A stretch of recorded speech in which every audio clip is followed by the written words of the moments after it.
So Telangana రాష్ట్రంలో మంత్రులు వారి శాఖలను పరిశీలిస్తే ముఖ్యమంత్రిగా రేవంత్ రెడ్డి గారు ఉన్నారు మరియు తన అధీనంలోనే కొన్ని ప్రముఖ శాఖలు ఉన్నాయి. వాటిని పరిశీలిస్తే జీఏడి, హోమ్, ఎడ్యుకేషన్, వాణిజ్య పన్నులు, law, public enterprises, municipal and urban development శాఖలు. ఇక ఉప ముఖ్యమంత్రిగా మల్లు భట్టు విక్రమార్క గారు ఉన్నారు.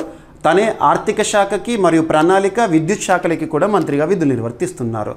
ఉత్తమ్ కుమార్ రెడ్డి గారు ఇరిగేషన్, కమాండ్ ఏరియా డెవలప్మెంట్, ఆహార, పౌర సరఫరాల శాఖకు మంత్రిగా ఉన్నారు. దుద్దిల శ్రీధర్ బాబు గారు ఐటీ, ఎలక్ట్రానిక్స్ అండ్ కమ్యూనికేషన్స్, పరిశ్రమలు, వాణిజ్యం, శాసనసభ వ్యవహారాల శాఖ మంత్రిగా ఉన్నారు. పొంగులేటి శ్రీనివాసరెడ్డి గారు రెవెన్యూ, గృహ నిర్మాణం, సమాచార, పౌర సంబంధాల శాఖ మంత్రిగా విధులు నిర్వర్తిస్తున్నారు. తుమ్మల నాగేశ్వరరావు గారు వ్యవసాయం, మార్కెటింగ్, సహకారం, చేనేత, టెక్స్టైల్ శాఖకి మంత్రిగా ఉన్నారు. పొన్నం ప్రభాకర్ గారు రవాణా, బీసీ సంక్షేమము. కొండా సురేఖ గారు పర్యావరణం, అటవీ, దేవాదాయ శాఖలు. దనసరి అనసూయ సీతక్క గారు పంచాయతీరాజ్, గ్రామీణాభివృద్ధి, స్త్రీ, శిశు సంక్షేమ శాఖ. Jupally Krishnarao garu prohibition and excise, పర్యాటకం అండ్ కల్చరల్, పురావస్తు శాఖ. దామోదర్ రాజనరసింహ గారు ఆరోగ్యం, వైద్య, కుటుంబ సంక్షేమం, science and technology. Komatireddy Venkatreddy garu రోడ్లు, భవనాలు, సినిమాటోగ్రఫీ శాఖ మంత్రిగా.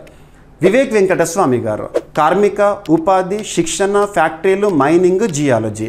అడ్లూరి లక్ష్మణ్ కుమార్ గారు ఎస్సీ అభివృద్ధి, గిరిజన, మైనారిటీ సంక్షేమం, దివ్యాంగులు, సీనియర్ సిటిజన్లు, ట్రాన్స్జెండర్ల సాధికారత శాఖ మంత్రిగా ఉన్నారు.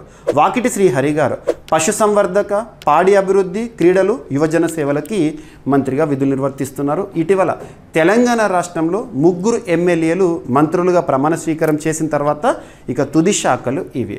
అండ్ రాష్ట్రంలో మంత్రివర్గంకి సంబంధించి 91వ రాజ్యాంగ సవరణ చట్టం 2003 ఏం చెప్తుంది అంటే రాష్ట్ర విధానసభలో 15% మించకుండా మంత్రివర్గం అనేది ఉండాలి. తెలంగాణలో ప్రస్తుతం ముఖ్యమంత్రితో కలుపుకొని 15 మంది మంత్రులుగా విధులు నిర్వర్తిస్తున్నారు. మొత్తం సంఖ్య ఉండాల్సింది 18, అంటే ఇంకా 3 శాఖలు ఖాళీగా ఉన్నాయి.